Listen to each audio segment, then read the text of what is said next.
Hello, hello, we are back with the Hellbreaker Sequence, your favorite game about rebuilding the apocalypse from the ashes. Rebuilding the world from the ashes of the apocalypse. I was gonna say rebuilding the Yeah. apocalypse from the ashes No, of the apocalypse. I mean, to be honest, that's kind of what the. it's kind of what you're doing, yeah.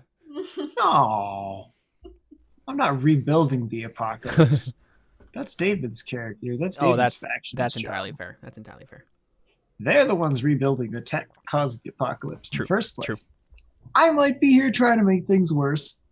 Maybe, maybe not. I mean, but like worse in a kind of like motives. worse in a kind of like outward way, not like directly pointing towards the apocalypse, right? Like just kind of worse in other ways that won't end the world.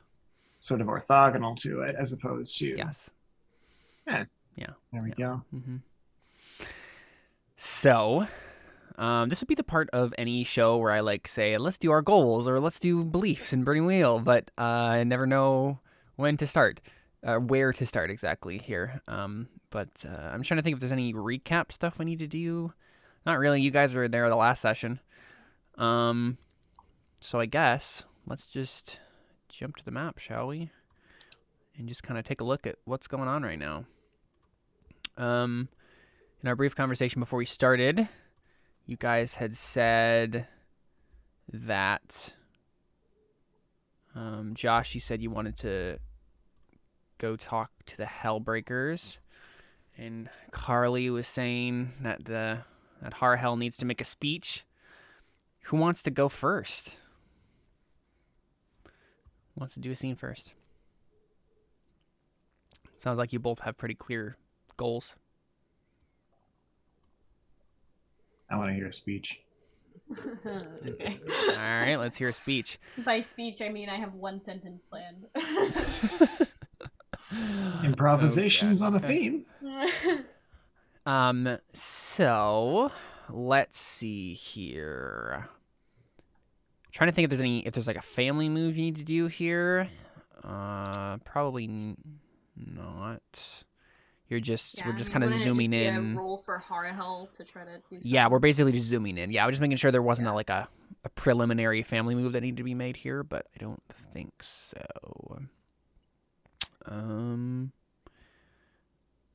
Okay. Let's go to story moves. Zooming in. When you focus on critical scenes where a handful of people might change the course of history over hours or days, say where you are on the map. Obviously in my vision. That sounds like you're in Carly's mind. Yeah. Yeah, okay. In the crashed derelict spaceship, my vision. The main character's present. Say what they're there to do. Harahel, you're there to do something. What are you there to do? He wants to get rid of their need for morale. Right. At least try to.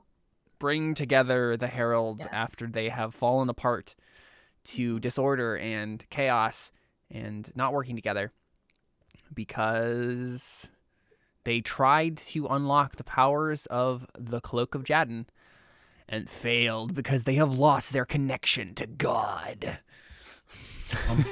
Exactly. But it was just that they didn't have information on it. I mean, that's the perception for a lot of heralds is like, Okay, oh, yeah, we don't know how to do this because we've Yeah. lost our magic, sort of a thing. We've lost our connection to the divine. There are probably other heralds who are like, you guys are being a little bit dramatic here. But that's probably what causes the disorder there. GM describes the details of the environment or asks the players questions about it. Where would you be giving this speech?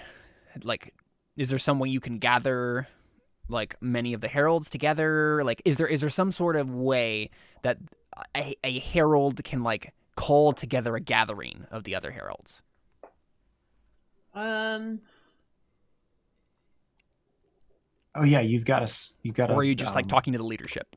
You've got to drive 70 in a 55. It's an affront to justice, and all the heralds will show up. Wow, that's such a funny idea.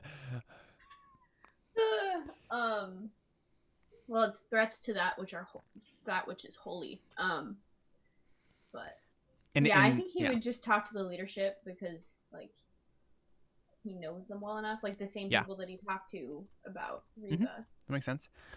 Let me double check. Your governance listed on there is a council guided by an absolute ethical imperative. Okay, yeah. So there is a council of people that you're talking to. The one like leader person that I talked to before is probably one of. Yes, the whole he's the guy who's de facto in charge, Yeah. but he is a member of this council. Okay. And so you're basically just in the council chambers. You just enter the council chambers. Yeah. Then we have 3 other players may create or pick quick characters to fill out the party. Josh, do you want to randomly make a new a herald? Oh yes. Okay. Perfect. Oh yes. Cool. Let's go to the character playbooks then. We have 1 slot remaining. Can you ping it so I don't have to scroll? Yep. Thank you. I'm trying to think if has any of these people died. No, I mean, technically all of the quick characters died, but now she's alive, so. who are currently dead. I have died, and I have come back to life. Yeah, so we'll need to expand this list of quick characters soon. Just add another layer on top or something. Yeah, I'll probably just add it to the side. Oh, sure. You can just keep going. Mm-hmm. Yeah, so stats.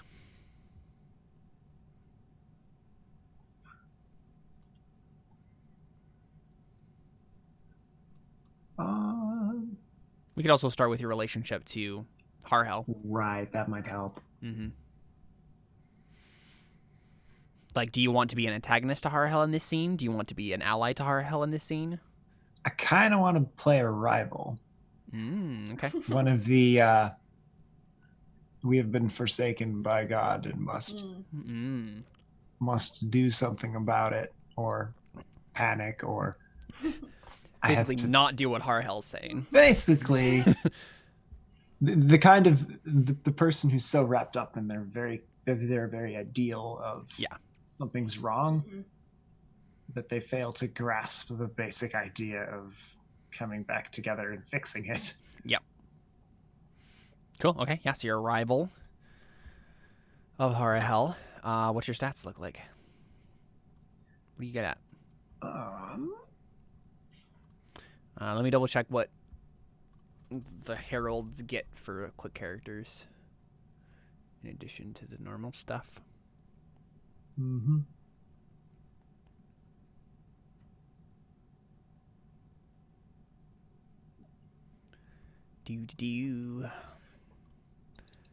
Family playbooks.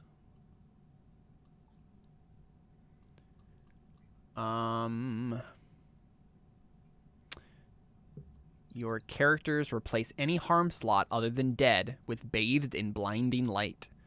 And then quick characters get a special move. So they don't get any stat bonuses, but they get that special harm slot. So you could replace hurt or mangled. Those are the good options, right, to choose for that with bathed in blinding light instead. Kind of want to replace mangled. Yep, that makes sense. So instead of getting mangled, you just become bathed in blinding light like a boss. Oh yeah. I think I'm gonna go. Let's go with -1 force, 0 lore, 0 steel, and 1 sway. So say those one more time. -1 force, 0 in lore and steel, and 1 in sway. Okay.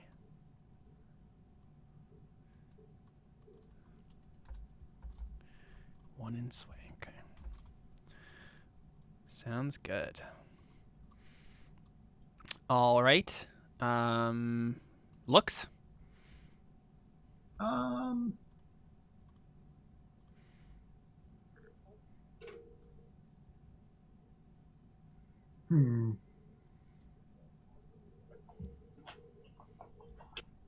Excuse me 1 second. Mm-hmm.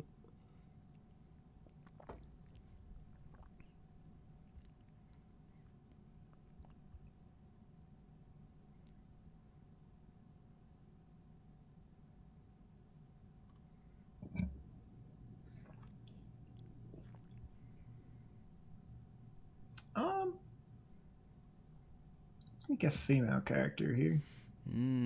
Perfect. Boy. No. Oh, girl. It's not a boy. It's not a boy, Carly. You're wrong.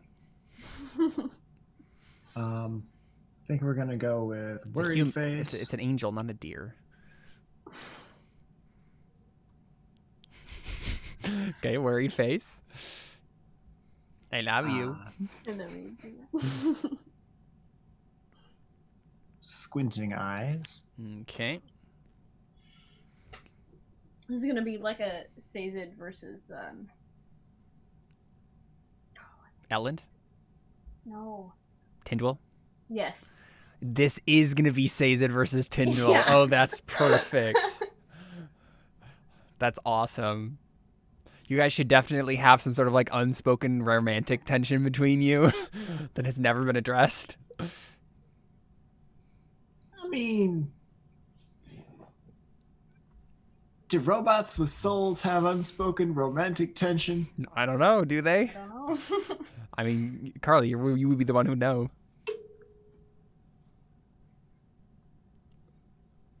I don't know. Are they completely asexual? Do they not care about those sorts of things? Probably. Well, I mean, they're asexual. Are they romantic? Yeah, fair. Yeah. Right. I would say, yeah, probably not completely aromantic, but probably because they're asexual, they usually just don't like Yeah, that makes think sense. about that because Yeah, like that's cool. probably a very taboo thing. Like, Yeah, it would be taboo to Yeah. be in a romantic relationship because there's no point. Yeah. Okay. So this is Sazed and Tindwell. Yeah. It's been too long. I need to go reread those now. After I finish everything else I'm reading. Mm-hmm. I love Sazed so much. I didn't tell you about the book I've been listening to, did I, Caleb? Mm-mm. Remind me to tell you. Okay, sometime sounds when good. We're not on the air, so it's not like a product placement Yep. or anything. Mhm. But I am obsessed. It's so good. Just tell me the name. Anthem. Okay. All right. I don't know what that is. Anthem. Got it. It's more obscure, but Yeah. wow, does it tickle my fancy. It's Cool. It's a book about people who take all of the like intellectuals and the best engineers and theoreticians, theors they call them. So take all the best engineers, the best thinkers, and you pile them up into big convents, monastic lifestyle kind of thing, Mm-hmm. and then forbid them from ever using computers because the last time they did, they made weapons that destroyed molecules, and lock them away from the world for 1, 10, 100, or 1,000 years until they're called for by the government. What the heck? And it's so weird. the whole, let's just say that this book managed to make a lecture on polycosmic quantum mechanics not only make perfect sense within the narrative, but be fascinating and incredibly fun to listen to. Cool. That's really interesting. Yes. What does your body look like? Sorry. You're good. Let's go with. I started it. I asked you for the name. I knew it would happen. Yes. I've been listening to it on and off for months. My family has put up with much longer explanations for much more bizarre things. We're going to go with a heavyset body. Okay. So like a matronly sort of person. Yes. She's just your typical grandmotherly robot with a soul. You're typical. What's her name? Naming convention for the heralds is... It's angelic, so usually like Latin. Yeah. Latin or Greek. Or Israel or Hebrew. Amalgamation of any of those three.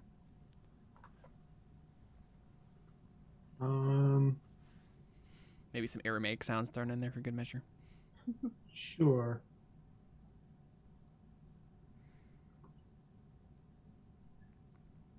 If you just typed an angel name generator, I'm sure stuff would come up. I think that's what I did. I think that's what you Harahel. chose. Yeah.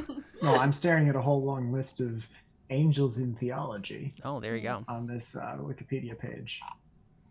I'm not sure if I want to go with a name like Metatron, or if I want to go with a name Sounds like a transformer, but song uttering choirs.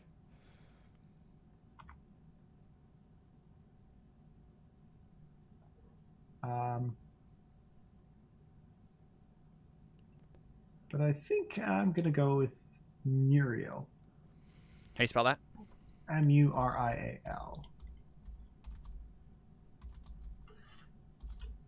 Got it. Muriel.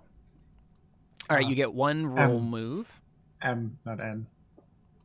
Oh, M? Correct. Muriel. Okay. You get to choose a roll move. Are you a leader, an agent, a rebel, or an outsider?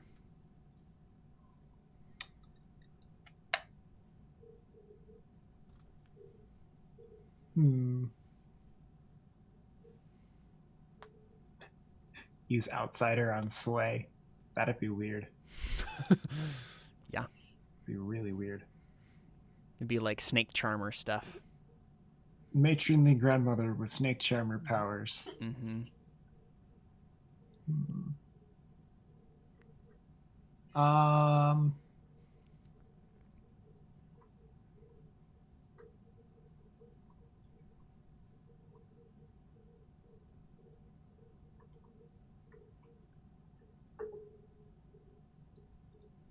might just go with agent. Mm-hmm.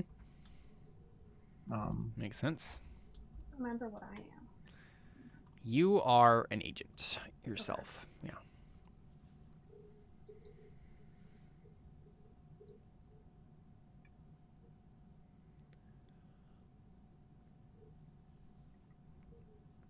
So, say a narrow field you're an expert in.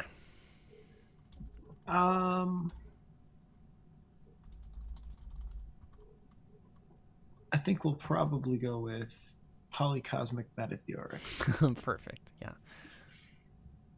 No. I'm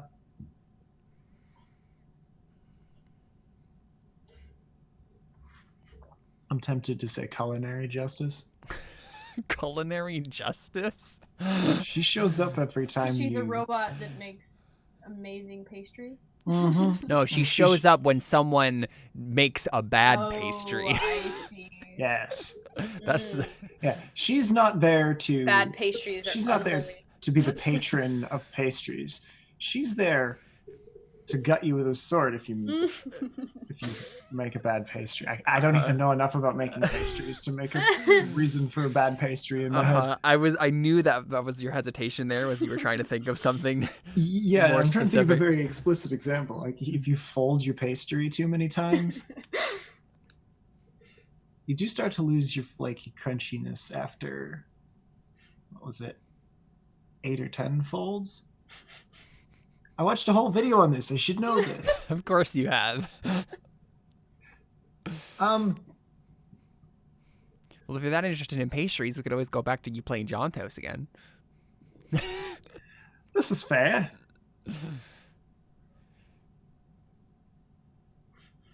I don't know. Can I find the voice again? It's lost to me. It's close, but there's something missing. Because that's just Donan now. Aye, that's Donan. Jontos was a little more gruff, wasn't he? I think so. He was a little more gruff and aggressive with it. When you lived all your life as a sailor and you only just now set foot in the kitchen for the first time, you can forgive the rough edges, the poorly baked pastries, the mystery meat in your soup. Anyway. Still more salty about what you did to the accent than the character, by the way. Wow. That's one thing I'm excited about, is editing to the point where we can have all the Jontos stuff be... that'll be good. That'll be good. I'm excited that Carly will probably actually listen to these old campaigns, because they'll be like more condensed and with a bunch of new cool lore bits, and yeah, it's gonna be good. Mm-hmm. What are you good at besides culinary justice? Right. Got your master's in culinary justice. Mm-hmm. Going for your PhD in pastry folding. Restorative pastry folding. Restorative pastry folding.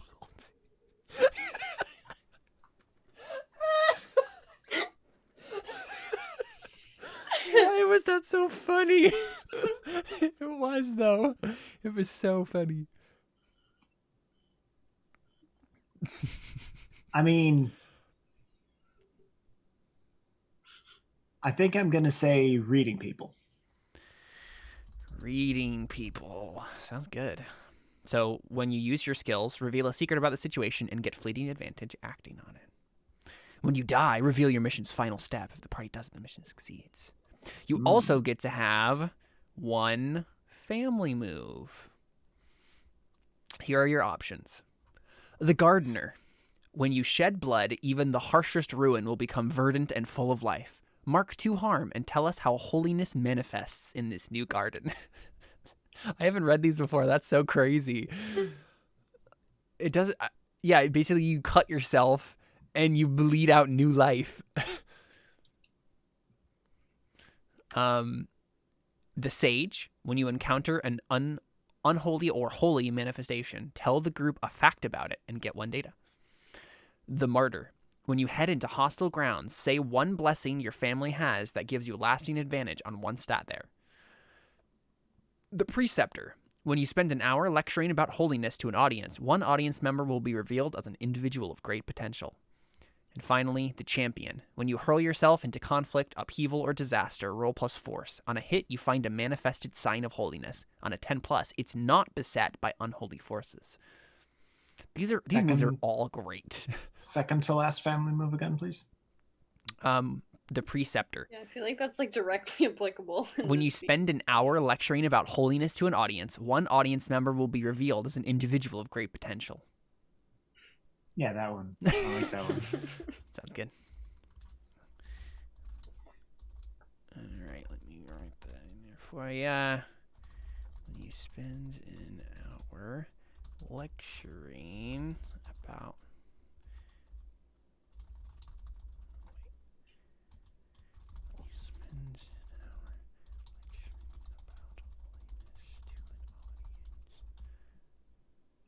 one audience member is revealed as an individual great potential. There you go. Alrighty. Then go back to the story move here. Characters select gear according to their family's assets in the established fiction. So we tool up. When you zoom in on a character, you may equip them with any of your family's assets customized to suit their circumstances. For each of your surpluses, pick a relevant benefit. And then story moves, there's a couple of different benefits you can get.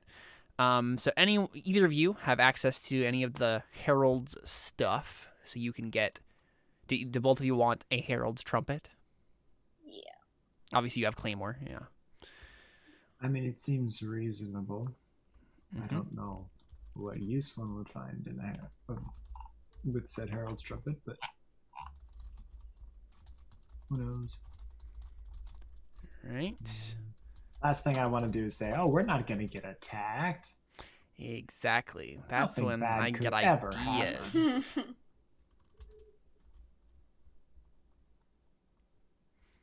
Do you want blessed jewelry? Sure. Perfect. I assume you want yours, Carl's. Yes. And then you are summoned by threats to that which is holy. You guys also... you already did this, Carly, but your character may give 2 extra tags and a name to a piece of armory or outfit to turn it into a holy relic. Do you want regular stuff, Josh, or do you want one of your items to be a holy relic? I'm going to go with regular stuff. I see no need to... Yeah, makes sense to me. Add more complexity to things. Mm-hmm. And then you guys have what? 2 surpluses. You have a surplus of justice and a surplus of leadership. So go ahead and look at the story moves handout and the tool up move and choose 2 of those options there based on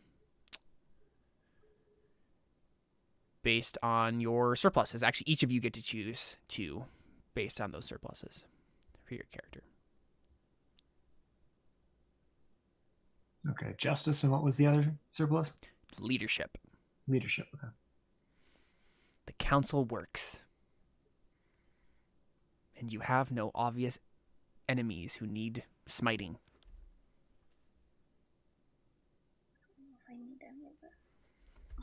That's Yeah, fine. I mean, if you don't need any of it, then specifically. I would just get data, right? Yeah, That's always useful. Yeah. I will take a overly analytical android. So that means you get 4 points of data, which means the heralds now have 6 points of data to spend.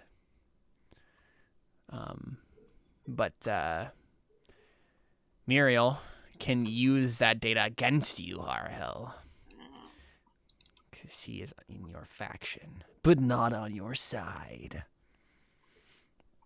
All right. So we zoom in on the council chambers. Does Harahel enter dramatically in the middle of a meeting? No. He Okay. cares too much for custom to do that. Mm-hmm. How says it? He's probably been sitting, listening, waiting for, the time where he can The get up proper and say, time where someone Yeah. can come talk to. Yeah. Yeah. Okay. Just So the citizens' comments part of a the city town council hall meeting. Yeah, exactly. So I think basically what happens is the guy who is in charge, I believe his name is Peliel. Let me find his sheet again real quick. Peliel. So this, long white robes, a giant fan of a robe, basically kind of like a frill, mantle behind his small white blank head, holding this giant long trumpet staff thing. And he is sitting cross-legged on basically what looks like the seats in the Jedi Council chamber in Star Wars, right? And he says, "We will now hear Harahel's request." And then Harahel steps forward into the center of the chamber, and then Peliel says, "You have a seat on this council, but we do not consider you a master." Just kidding. Fast forward a little bit, and there's a. This is outrageous. It's unfair. Yeah, I was gonna say. What about the attack on the Wookiees? There's a massacre, and it's a whole big problem. Yeah, what do you say? Oh, real quick, I guess, is since what's her name? Muriel is an agent and not a leader. She's probably not part of the council. Where is she in this scene? Well, I picked agent because the leader move didn't make any sense. Okay, that's fine. Yeah, you can be part of the council then. That was my hope, was to be on the council. But more in an advisory capacity to possibly Peliel. Yeah. Sure. You don't make a lot of the decisions. You just help make the decisions. That works. Yeah.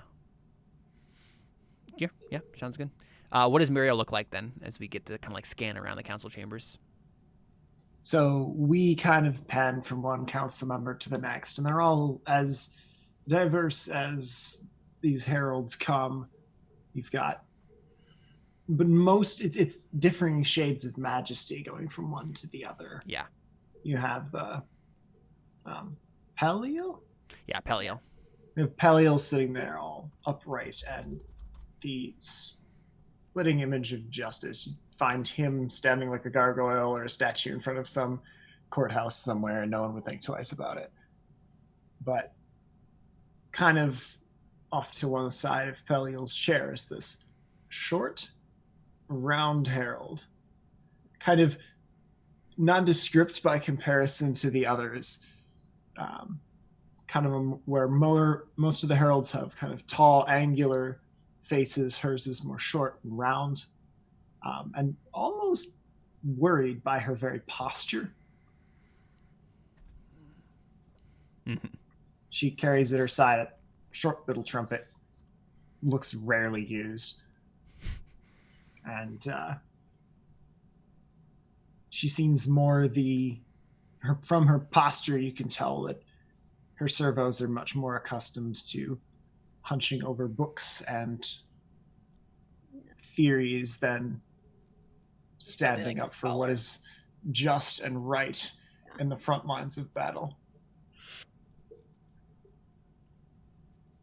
Cool. And actually, they don't have eyes, do they? Not usually, no. So no squinty eyes for her. There's probably some variation of them that do, but yeah, most of them have like what amounts to like a mask, right? Mm-hmm. So if they have eyes at all, it's just like markings on their mask, not just like actual holes. So the markings on the mask, it's like a pair of circular indentations with 3 lines radiating out from the corners. Yeah. Kind of, if a human were to look at it, they would have sworn it was crow's feet. Yeah, yeah. She kind of stands timidly back, waiting to be called upon. Mm-hmm. Yeah, so Peliel says, "Speak, Harahel." Okay. I don't remember. Was there a specific way? I know I asked about this. Was there a specific way that the heralds would address each other? Like, how would Harahel address the probably council? by their role. So you could Right, address the council as the council, but you could also address. I imagine it would probably be the official title for like a leader, like whatever the leader role is in the caste system of the heralds. It would be like hierarch, probably. Okay. That's probably the title. Okay. Because hierarch just means someone who's high on the totem pole. Yeah. But fancy. Fancy. Yeah, I think he steps forward. He kind of looks around, which just means his head kind of moves around. And then he just says, like, honorable council, I wish for us to address the lack of observing our doctrine in our disjointedness and recent lack of morale. Okay. Peliel kind of like tilts his head and he says, "What do you mean by this, Messenger Harahel?" And there's like an edge of danger in his voice. Yeah. Like, that seems like an accusation.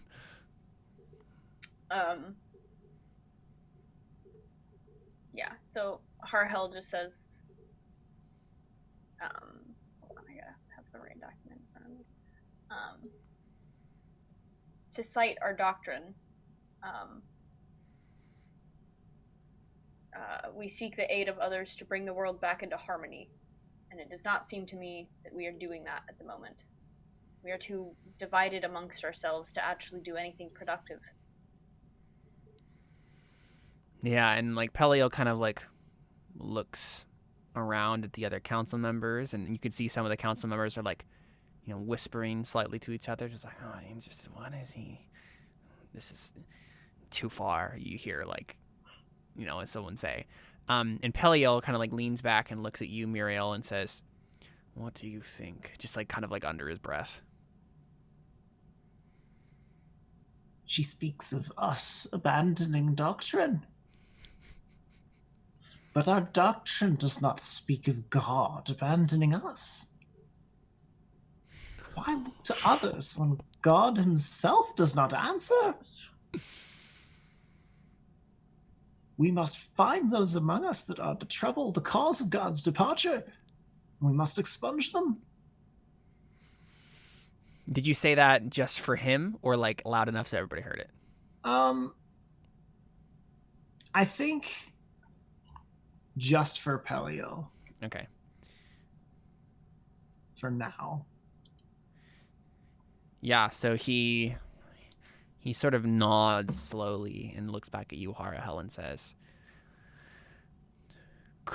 can you provide us evidence of your accusation, Harahel the Vibrant? He says, kind of like with spite in his voice. It seems to me... That's right, I'm colorful. Better and remember it. Remember the name. I think he basically says, like, it sounds to me you have baseless accusations.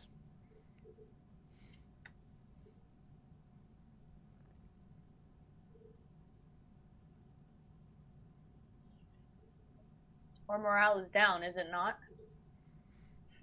Like there's some mumbling, grumbling. We will take care of it in time. The council has everything under control. This is merely birthing pains. We have to figure out more about our purpose here. Dig back into the divine texts. Seek an answer. And in basically Harahel, like what he's saying is like, we're just gonna be more isolated. We're gonna like get further inward. We're gonna focus on our piety. We're gonna focus on these ancient dusty books, or computer banks or whatever it is that they read, right? Like data pads, and not against what your suggestion is like we need to get out there. We need to help the world, sort of a thing. We need to actually do our job.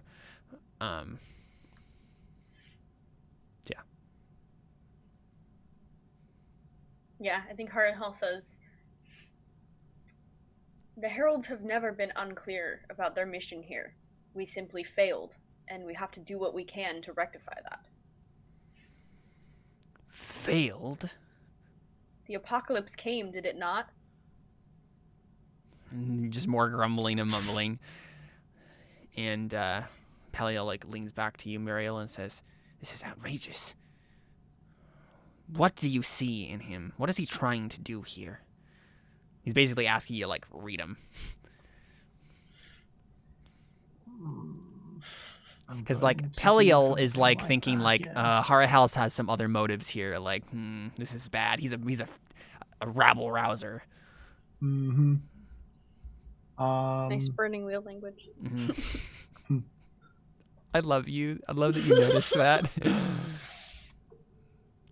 Love you too. It's one of my favorite traits. Unearthed Forgotten Lore would be there's not really a read. All these questions are hard sometimes to work with. Yeah. I mean, when you use your skills, reveal a secret about the situation, and get fleeting advantage acting on it. That's probably the first thing that's happening. So you can probably just tell us, right? Like, what's a secret about the situation? Whether or not that's about Harahel specifically. But that's probably be the first step, and then we can move on from there to a move. Okay. Gosh. And it could even be like, because I don't have free reign of the situation, and I actually don't even know the whole internal politics going on here, because you guys did do a couple of sessions with these people without me. There's not a whole lot more than what we've already said in this session. Like, one of the things that comes to mind with this is, like, you could tell us something about, like, even if it's not, like, necessarily a good thing in, like, objectively about the situation, it could be good for your particular branch of the Heralds in saying, like, reveal a secret about the situation. It could be, the council is actually planning some sort of, like, thing that will make it impossible. Like, they'll be even more isolationists. Maybe they're going to cast some sort of, like, use some sort of magic to try to, like, lock themselves in the my vision forever sort of a thing, so they can just have eternity to ponder the things of God. Like, something along those lines, right? Could be a possible secret about the situation. Sure. But yeah, we know there's, like, an isolationist kind of splinter group starting to appear in this faction. Okay. So if there's an isolationist movement happening, and Harahel is suggesting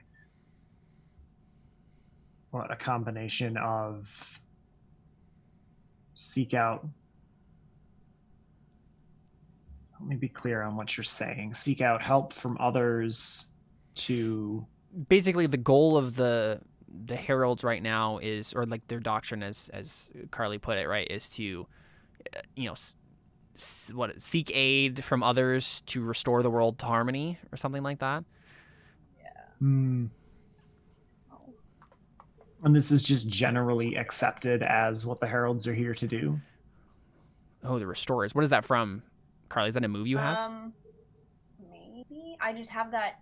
I have it labeled as doctrine in my. Oh yeah, let me see if I can. For the Forgotten Heralds. Oh yeah, that is their doctrine. Yeah, you seek the aid of others to bring the world back into harmony. You are connected by a sacred language to all cultures, species, and systems. Gain fleeting advantage in overcoming a language barrier. Right, that's something that is true about the heralds. So that is something they believe about the world, is because they have this ability to like overcome language barriers. They can seek aid from everyone. Okay. We're basically, right, like the isolationist movement wants to move the doctrine more towards the keepers. You cherish those things that remind you of the presence. Yeah. When you find true holiness in the wasteland, ask a question about its origins, its current state, or a threat to its future. The GM must answer truthfully. Right? They want to be more like, we want to find all the things that are like holy and just bring them to us, and then we'll sit on them. Harahel's just trying to be like, we can't be that because we're not supposed to. Like, we're supposed to be doing this one task. Okay. So, and also, right, the couple of things I want some clarity on, so Yeah. I know where to fit my role playing in here. Mhm. It seemed controversial that Harahel brought up the actual, what was it? The darkening, the shadowing, the shadowing. The apocalypse. He brought up the shadowing. Seemed controversial. Is it controversial that he brings it up as a support of we need to try harder, as opposed to supportive, we failed, we need to find out and fix our internal problems and know why? Yeah, I think that's probably what it is, right? It's the main thing is, number one, it's just a sticking point, like in general among the heralds, right? They're bitter that they failed their mission, and they've been on decline for hundreds of years now, right? Like, or at least 150 years now since they failed. And so bringing it up is just like saying, like, to say like the Allies lost World War II. It's like 150 years.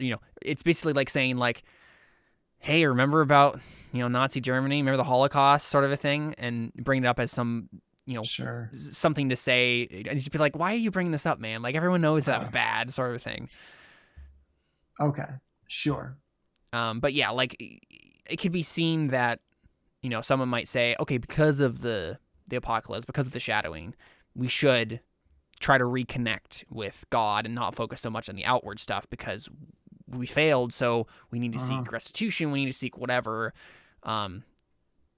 Whereas others are saying, we failed, but if we don't do anything, we're going to continue to fail. And the council right now, I think, especially Peliel, is firmly in the like, we failed, there's nothing really we can do about that, we just have to kind of like worry about our own stuff. Okay. Right now, they're kind of moving towards being like the elves in Middle Earth. Like, we can't save the humans, we can't save the dwarves. Like, they're all lost causes. Like, we just gotta worry about our own stuff and then go off to the west. Like, don't worry about the affairs of men. Sure. That sounds like man stuff. Man stuff. Okay, that gives me context. Question: would Riva be here, or has she already left? She probably would have left, because she has to run a whole faction. So. Yep. She's just like, let me know if they get their act together. Like, I'm counting on you guys. Thanks, Harahel. Bye. I think Harahel would keep speaking and say, we allied with the Hellbreakers. Are we not going to honor that agreement? Right. Because that is true. Yeah, they did. So the latest crisis that brought us to this point was the failure to understand, to activate this artifact. Yeah. Okay. Yep. Okay. Basically, originally, right, the Jadin, the guy who led the Hellbreakers to like save his people when the apocalypse was on them, and basically it was like a slave race that was abandoned by their masters to go to Azimuth and leave all like the world that was being destroyed behind. And Jadin was like, okay, guys, all these like leftover tools that they used, they forced us to use to build these monuments. We can use it to survive the apocalypse. Like, let's band together. Let's make something new from this destroyed world. And that was initiated by one of the heralds, giving him the cloak of Jadin. So it was an artifact of the divine presence of the Holy Father. And so it should be, it should be something that these people could activate, can figure out again. But not only has, the shadowing brought the death of many heralds, and so their numbers are fewer than they were before when they came to this world, but also there have been, many years for memory decay, for their ship memory files to be destroyed. Like, a lot of knowledge has been lost in the last 150 years because they're abandoned here. Sure. But yeah, that was the thing that like led to their morale being a need instead of a just neutral. Counselor Peliel.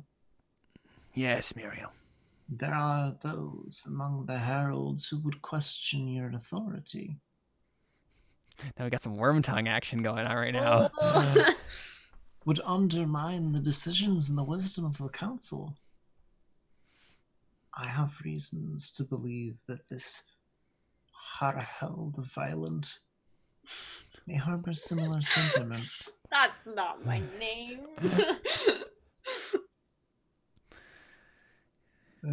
Hang on, what did I do wrong? What did I say wrong? Oh, it's Harahel the Vibrant. What did I say? You said the violent. Oh, even better. I mean, that seems like a Freudian slip, honestly. It does. I'm gonna, yeah. Yeah. I don't need to retcon.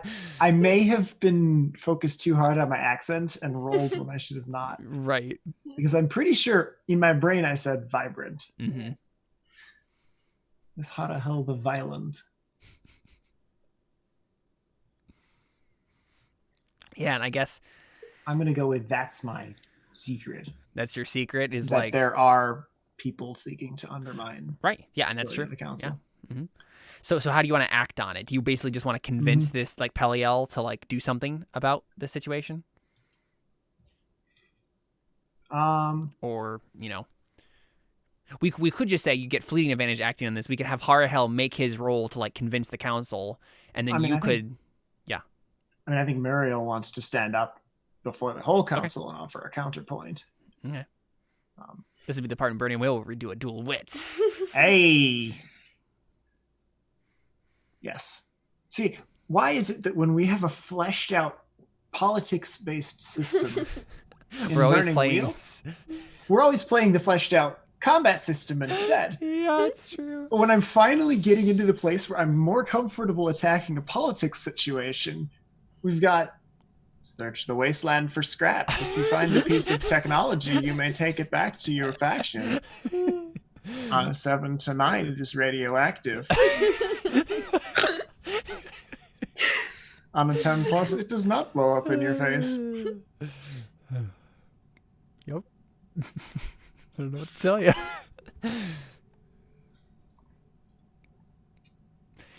There are like lots of special moves like different playbooks have that are more politically minded, but Sure. No, I know. Yeah. I'm just having fun. Mm-hmm. I think my Lord Counselor, if I may respond before the floor, or if I may respond before the council. Yeah, and he kind of just looks at Harahel and then says, we would offer counterpoint through my advisor Muriel. Almost not as a question, just kind of like, this is going to happen. Prepare yourself, sort of a thing. Harahel stands up straighter. Okay. If he can. Yeah. Muriel he just nods kind to you. of Yeah. walks out onto the floor and just kind of looks up at Harahel for a minute. Dismissively turns her back on him. Honored members of the council, Harahel brings up a point. We were unable of our own power to stop this shadowing that has occurred. And we all know that God is not with us as we believed him to be. Now, in the past few days, the council has been asking itself, I'm sure, why that might be, and why it was that we hadn't noticed until now. Harahel cites doctrine of reaching out into the world, of affecting change, great change, being leaders, being the vanguard of a new era. How can we do that when we, among ourselves, don't even possess power that we rightfully ought to have? I would posit that there is among us those who lack piety, who lack the necessary piety, and our purity as a group is compromised by their very presence.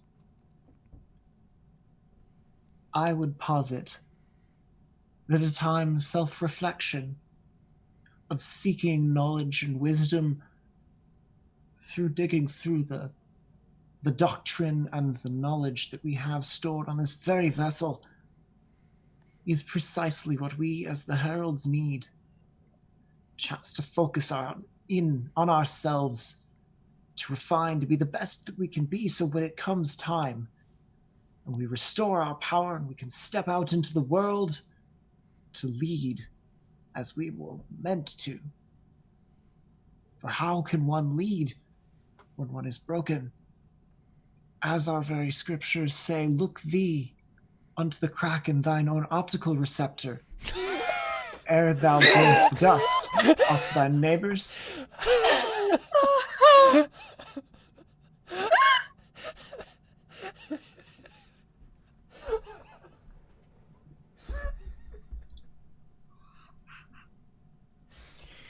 I love playing role-playing games with you, Josh.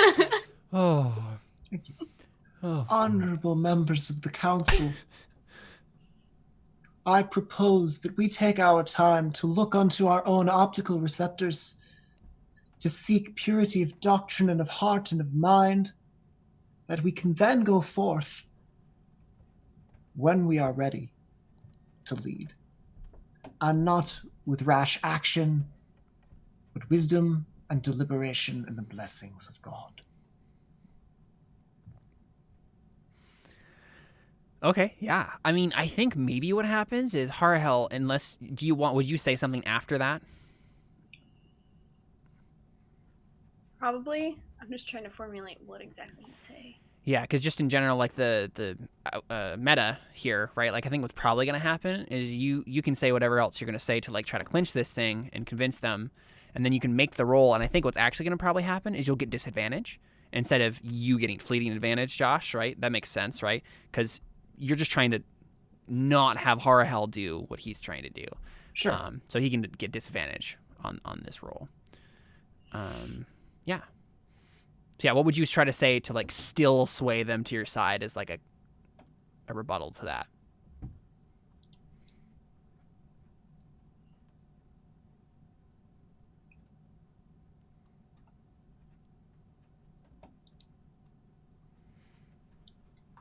I think he just says there is certainly value in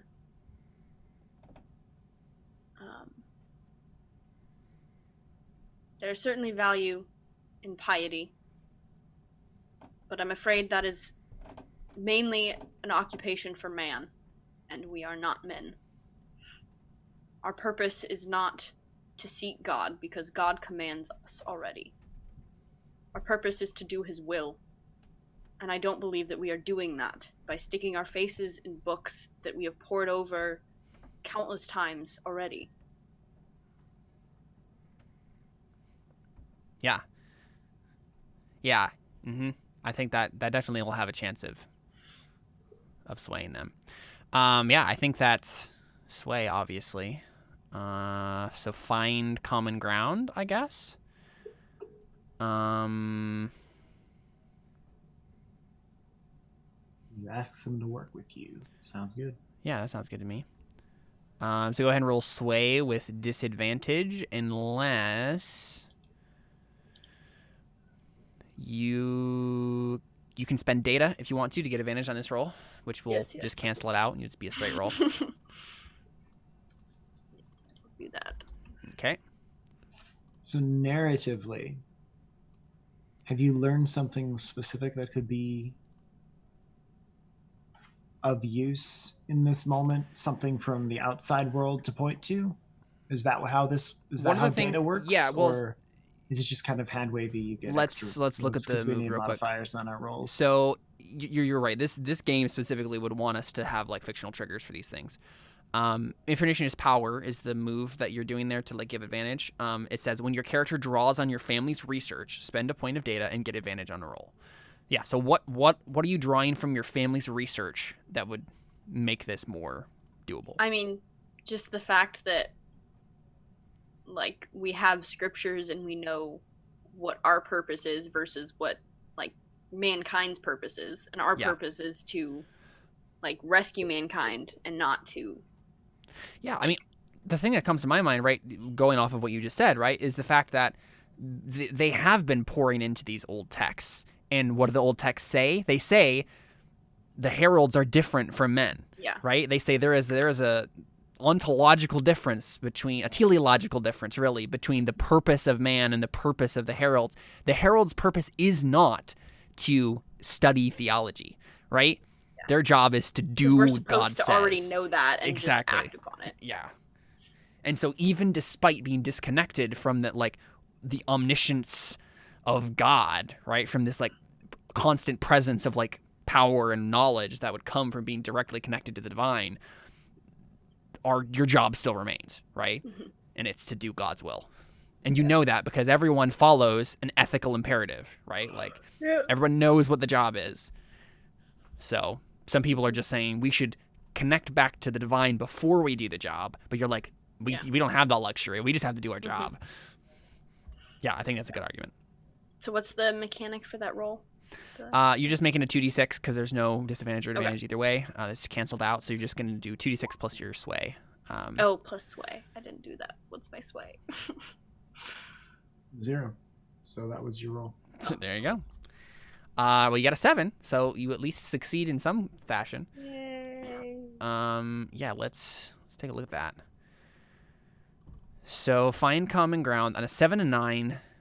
I pick 2, and both must be met. So there are 2 criteria. Actually, Josh, I'll let you pick this. That makes more sense.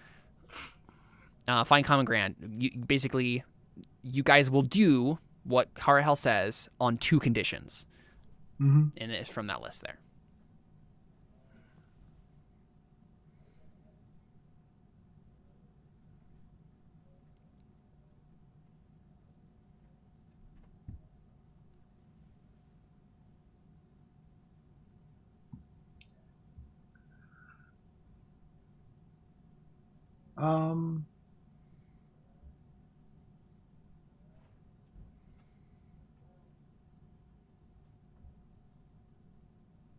I think the first gets to be you reveal your full agenda here.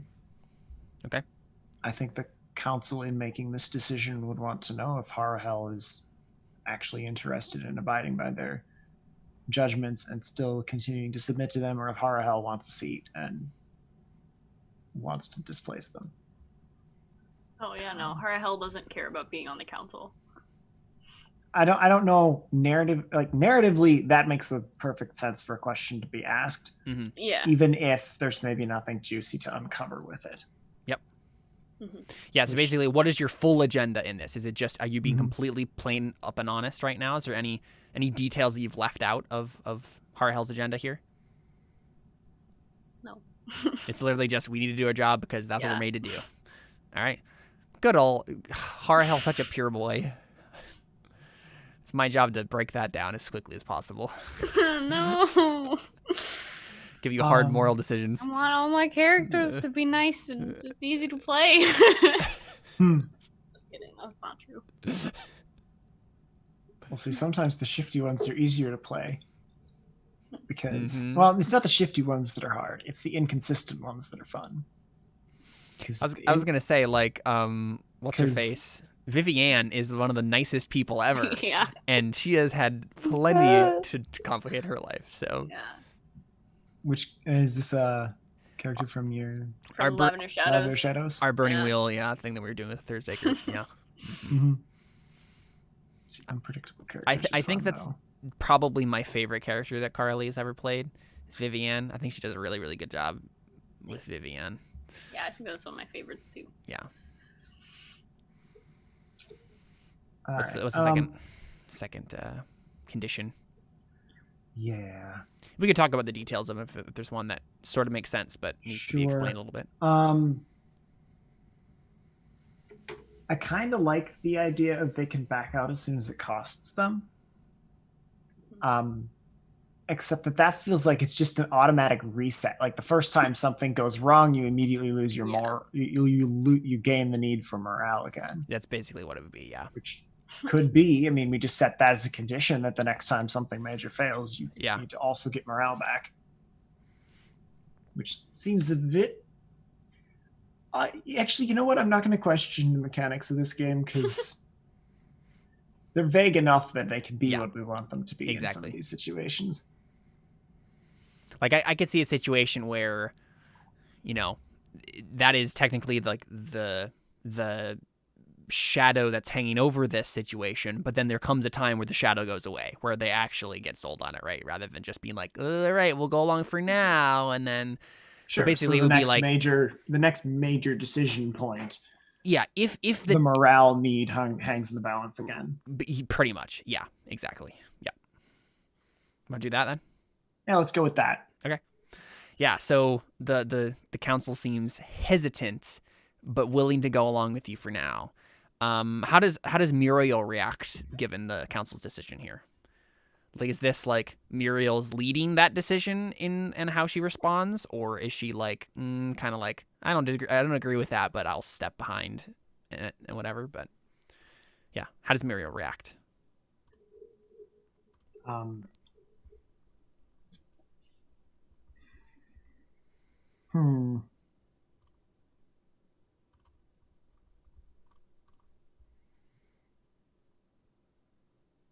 Honestly, I'm really tempted to have her be like an agent of some enemy faction that needs to get rid of Harahel and have her like actually attack Harahel. I mean, make yes, it a whole big thing, but of course you can do that. I don't know that you'd probably lose there's that. There's no external prompting for it. We don't have any foreshadowing for any of that, so I ain't gonna jump on that. Instead, I think Muriel has been soundly rebuked and just kind of looking quite distraught walks off the stage. Like, I'm normally the one with debates like this, walking circles on top of them. I don't know.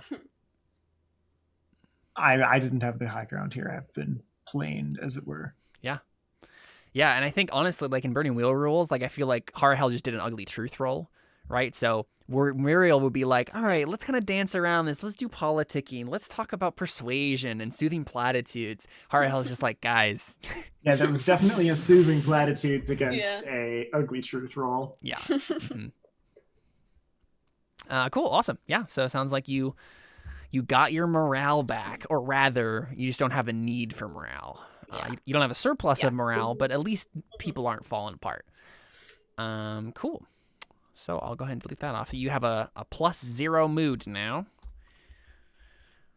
Awesome. Cool. Well, let's go ahead and take a break, and then we'll come back and find out what the new harmony is up to. Stick around. We got more Hellbreaker Sequence to come right after this.